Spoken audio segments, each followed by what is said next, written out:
En este problema nos piden el campo magnético B, que consideramos uniforme en el espacio, vertical, campo magnético necesario para que el circuito de la figura, que es un circuito que forma los tres lados de un cuadrado de dimensión lateral L mayúscula, que ese circuito, recorrido por una intensidad de 5 amperios, está en equilibrio en la posición que se indica aquí. Este circuito puede girar sobre este eje superior horizontal y forma 15 grados con la vertical, sus lados inclinados, en la posición de equilibrio.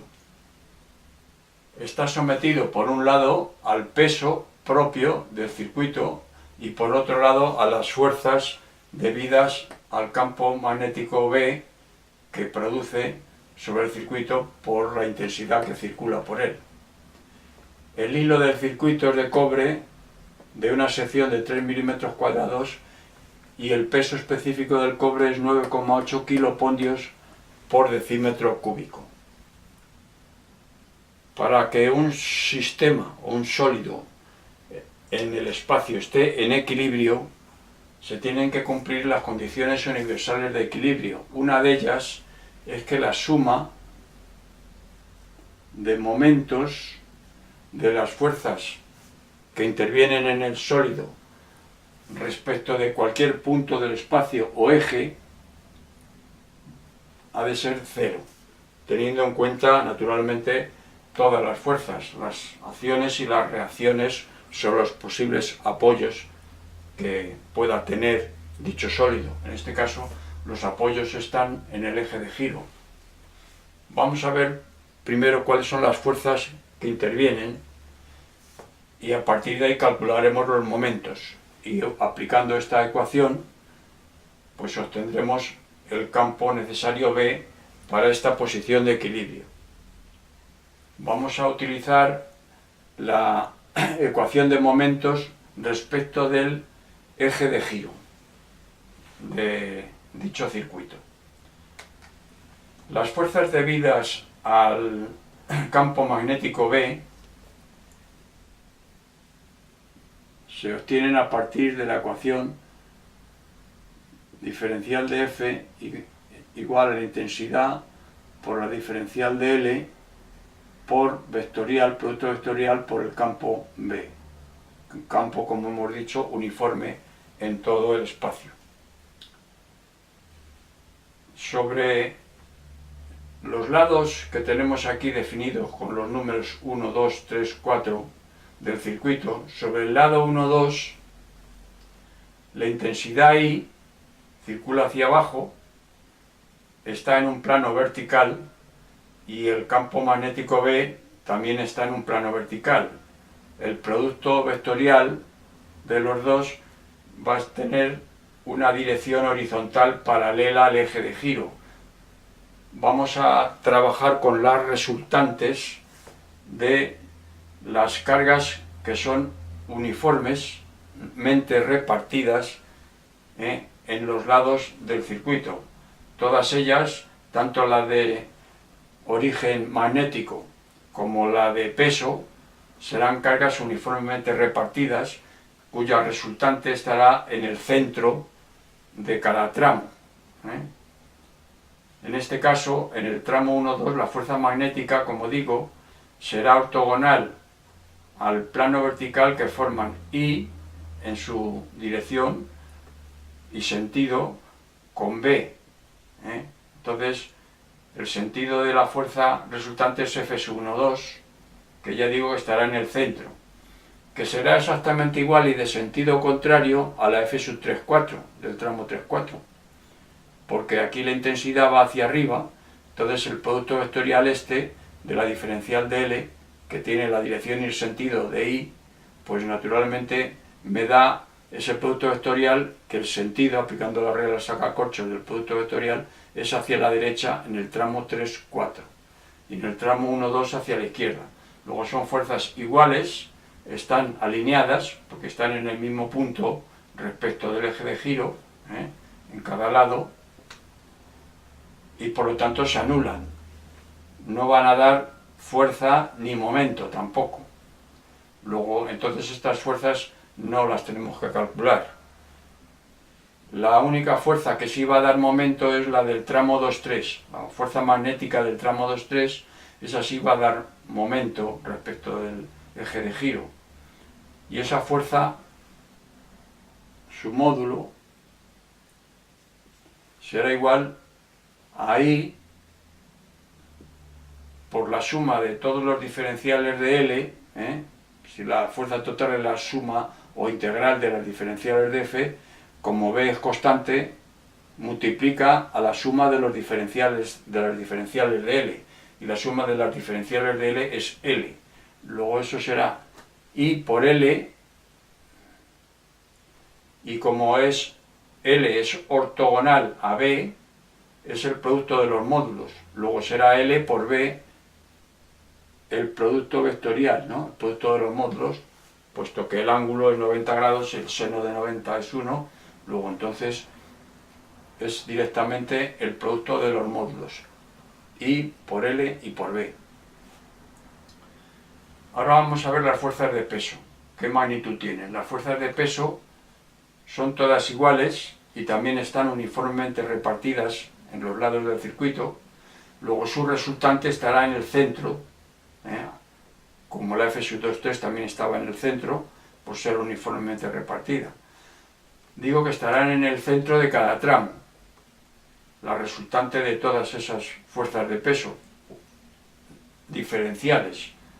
Luego P, peso de cada lado del circuito, será igual a L por S, eso será el volumen del material, por el peso específico nu.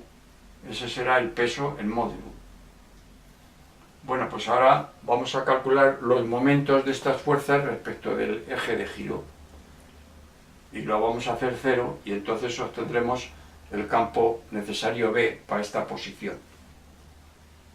Vamos con las fuerzas de peso. Al momento de las fuerzas de peso lo vamos a llamar M sub P. El momento debido a las fuerzas de peso de todos los tramos tiene el mismo sentido, tiende a girar hacia abajo, a derecha, si lo miramos desde aquí, al circuito respecto del eje de giro. Luego será igual a P, estamos en el tramo 1,2, por su distancia al eje de giro. ¿Y su distancia al eje de giro cuál es? Pues es L medios por el seno de 15 grados. Es esta distancia de aquí.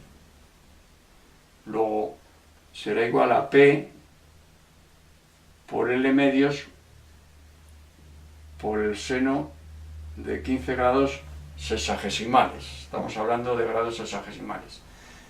Eso es del tramo 1,2. Del tramo 3,4 es igual, exactamente igual, ocupa la misma posición, el peso P respecto del eje de giro. Luego ponemos aquí un 2 y ya tenemos los momentos de los pesos de los tramos 1, 2 y 3, 4. Y del tramo 2, 3, pues será P por la distancia de la fuerza P respecto del eje de giro, que será esta distancia, que es L por el seno de 15 grados.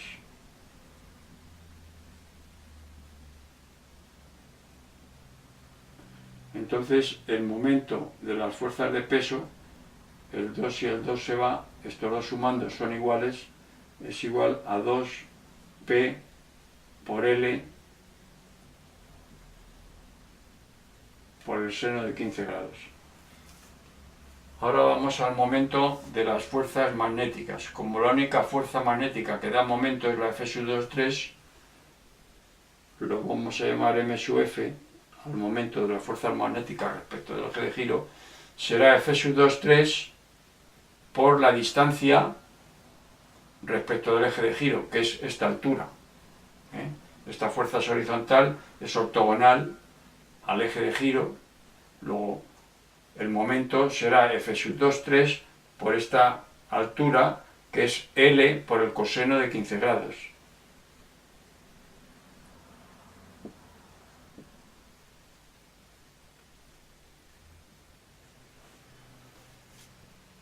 Estos dos momentos,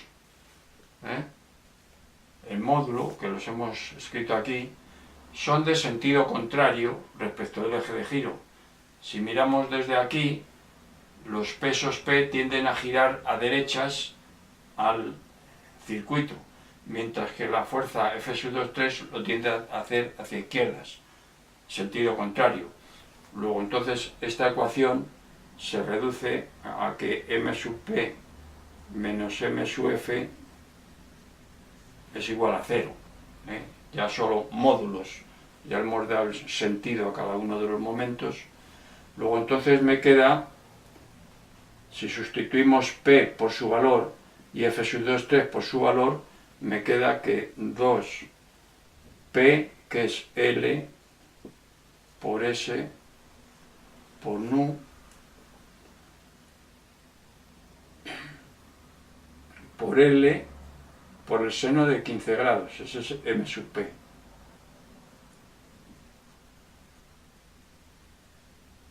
Menos M sub F, que es F sub 2,3, que es I por L y por B. Por L, estoy escribiendo M sub F, y por el coseno de 15 grados. Y esto ha de ser igual a 0. Bueno, pues entonces L y L lo puedo eliminar, y me va a quedar, despejando B de aquí, que el campo B es igual a 2 por S, por el peso específico, por el seno de 15 grados,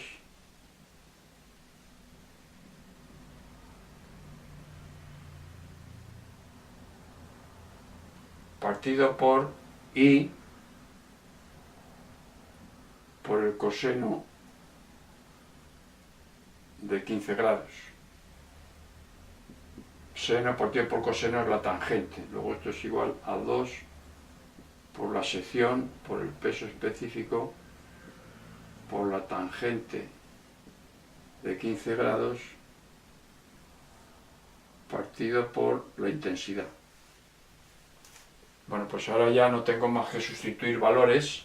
Vamos a utilizar el sistema internacional, en el que las unidades son la de fuerza el newton, la de longitud el metro y la de intensidad el amperio. Pues vamos a escribir ya las cantidades correspondientes, que serán 2 por S, que son 3 milímetros cuadrados pasados a metros cuadrados, es 3 por 10 elevado a menos 6,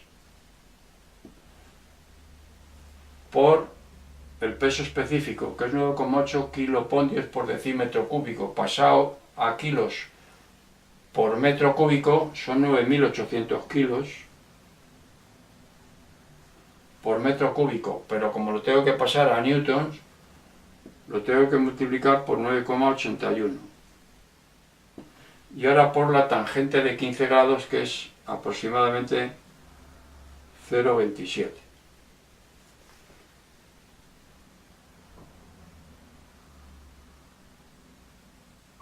Bueno, pues ahora la intensidad ahí en amperios es 5 amperios.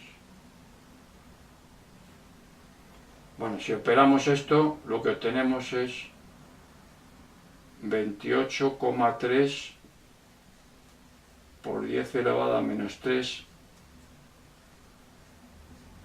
ternas.